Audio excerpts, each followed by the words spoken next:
कई वई। ॾाज ॾेई रुख़सती कई वई। शहर जे मज़दूर शादी हाल में असगर पाकिस्तान जे ज़ेर एहतमाम थियो। 14 जोड़नि जी इज्तिमाही शादी तक़रीबन कोठाई वई।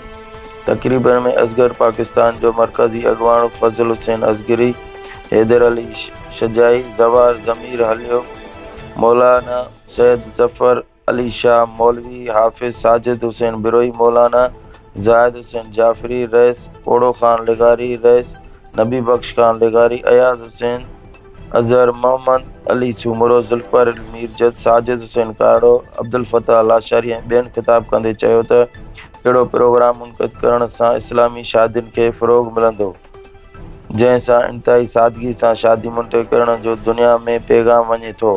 उन्हनि चयो त रसूल करीम सल्लल्लाहु अलैहि वसल्लम पंहिंजे न्याणी बीबी फ़ातिमा सलाम अलैहि खे इंतहाई सादो ॾाज ॾेई उहो ॿुधायो त अव्हां पंहिंजनि अज़ीज़नि खे इंतहाई सादो ॾाज ॾेई उन्हनि खे अज़दवाजी ज़िंदगी में मुंतक़िल कयो।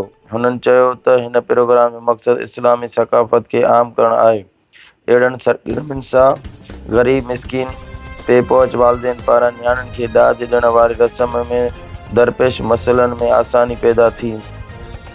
हुन चयो त असां अहिड़नि क़िस्मनि जा प्रोग्राम ईंदड़ वक़्त में बि जारी रखंदासीं त जीअं ग़रीब मिस्कीननि जी मदद थी सघे। उन मौक़े ते ॻोठनि खे सिंध जे सक़ाफ़त टोबी ऐं अजरक जा तोहफ़ा पिणु पेश कया विया ऐं तक़रीब में आयल कुंवारनि घोटनि समेत आयल महिमाननि खे दावती वलीमा खाराए घोटनि जे उनवान खे ॾाज ॾेई रुख़सत कयो वियो।